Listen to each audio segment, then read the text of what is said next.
When designing an optical system, the first consideration and the most important consideration is the environment where this system will have to perform.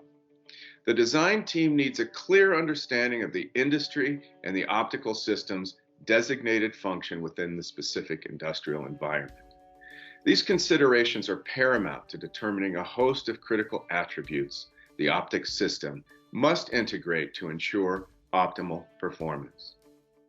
For example, what wavelength will this optical system perform? What's the index of refraction requirement?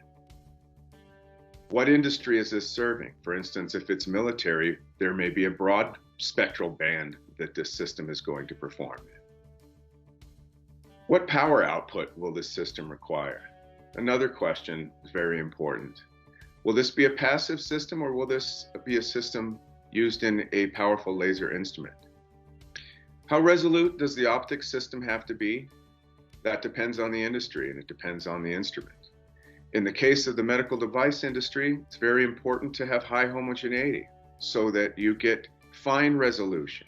It's very important for the surgeon to perform their job as well as it is for recovery of the patient.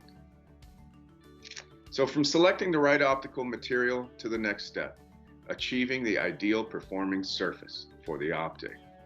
The full process must address the optic's distinguishing properties to maximize performance and lifetime of the system.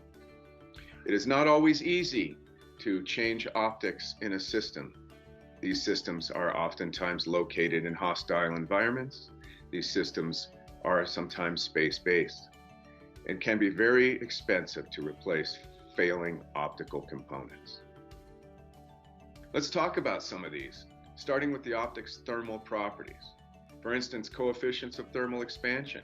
Will this be a space-based unit? Will it see many heat cycles? Will it see many thermal cycles? If in fact it's going to be a satellite system, it's going to see very hostile thermal cycle changes. And the components are going to have to withstand those changes.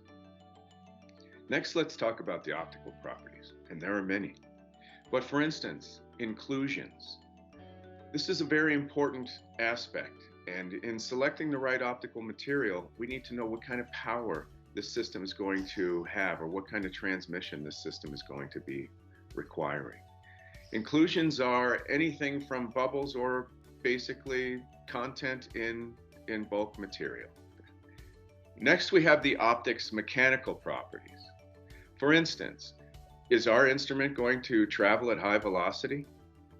If so, we're certainly going to have to consider Young's modulus in this case, where we're going to understand better how our optic is going to perform under stress and strain.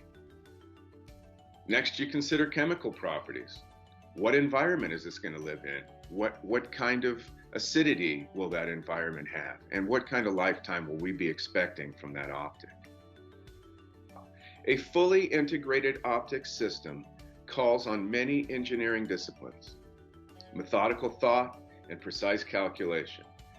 From selecting the initial optical materials to producing critical finish for best surface performance, a successful optic system, regardless of complexity, must ultimately meet the criteria for form, fit, and function.